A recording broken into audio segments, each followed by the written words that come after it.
വരും. നമുക്ക് പെട്ടെന്ന് തന്നെ 2025 എന്തൊക്കെ സാധനങ്ങളാണ് ഫ്രിഡ്ജിലുള്ളത്. അപ്പോൾ നിങ്ങൾക്ക് ചോദിക്കാം, എന്നാൽ തനിക്ക് എടുത്ത് കളഞ്ഞൂടെ എന്ന്. അതിന് സമ്മതിക്കില്ല. ചോദിക്കുമ്പോൾ എന്താ പറയണമെന്നുള്ള ഞാൻ ഇപ്പോൾ കാണിച്ചു തരാം. പനീർ മിനിങ്ങാന്നത്തെ തോന്നുന്നു. സത്യം പറയും, ചിലപ്പോ 2-3 ദിവസം ആയിട്ടുണ്ടാവും. പക്ഷെ ഇത് ഉപയോഗിക്കും. അതെടുക്കണ്ട. ഇത് പയറാണ്, പയറ്. ഇത് ഡിസംബർ ക്രിസ്മസിന് മുന്നേ കഞ്ഞിക്ക് ഉപയോഗിച്ച പയറാണിത്. ഇത് എന്തിനാ വെച്ചുള്ള അറിയോ? വെറുതെ വെച്ചിരിക്കും. ഞാൻ നാളെ കഴിക്കുന്ന വിചാരിച്ചത് അതെടുത്ത് കളയാം. ഇനി ഇതെന്താണ്? അത് ലാമ്പ് കറി. ഇത് ഗൈസ്, ഇത് നമ്മുടെ ക്രിസ്മസിന് ഉണ്ടാക്കിയ ലാമ്പ് കറിയാണ്. ക്രിസ്മസിന് ഉണ്ടാക്കിയ ലാമ്പ് കറി ഫ്രിഡ്ജിൽ വെച്ചിരിക്കുകയാണ്. ഇനി എത്ര ദിവസം ഉണ്ടാവും നമുക്കറിയില്ല.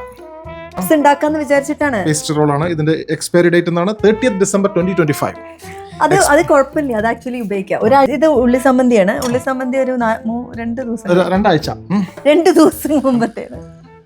ഇന്നുണ്ടാക്കിയ എന്തെങ്കിലും ഫുഡ് ഉണ്ടോ ഇവിടെ? അല്ല, ഇന്നുണ്ടാക്കിയത് വേണമെങ്കിൽ നിങ്ങൾ അടുത്ത ആഴ്ച വരും. ഇന്നുണ്ടാക്കിയത് വേണമെങ്കിൽ അടുത്ത ആഴ്ച വരണം.